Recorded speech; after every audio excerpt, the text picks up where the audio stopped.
Allô, voici ma vidéo sur les opinions et le biais de confirmation. Donc, mon opinion, c'est que je suis pro-vie. Je crois que la vie commence à la conception parce qu'il y a un nouveau ADN qui se crée dans l'enfant. Et je crois que s'il y a l'avortement, il faudrait être traité comme si tu as tué un enfant, même s'il est au début de sa progression de développement ou à la fin. L'opinion opposée, c'est que les femmes devraient avoir le droit de choisir un avortement, ce qui s'appelle pro-choix. Cependant, jusqu'à quel point dépend de la personne.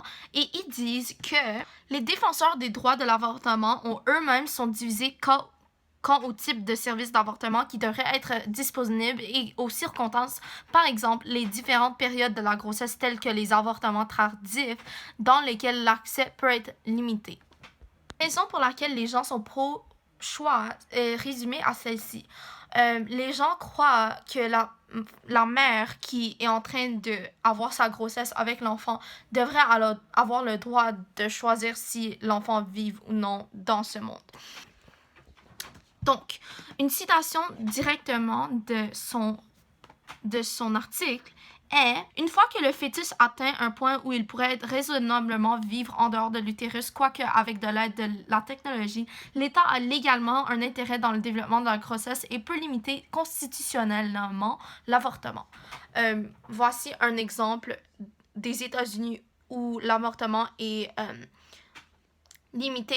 Je vais montrer votre citation. Au Québec, l'avortement est légal, gratuit et disponible en tout temps. Une femme ne perd pas son droit à l'avortement après un certain nombre de semaines. Peu importe le stade de la grossesse, une femme a toujours le droit de faire ce qu'elle croit être le mieux pour elle. Cependant, qui fournit l'avortement peut varier en fonction du nombre de semaines de grossesse. Et donc, ma conclusion, finalement, c'est que je réalise que j'avais un peu trop peur de m'exprimer avant ce projet, d'exprimer mes opinions, sans vraie bonne raison, parce que je crois que la polarisation des opinions sur l'Internet m'a fait croire que les gens croient des choses très extrêmes parfois, mais c'est vraiment juste des extrêmes.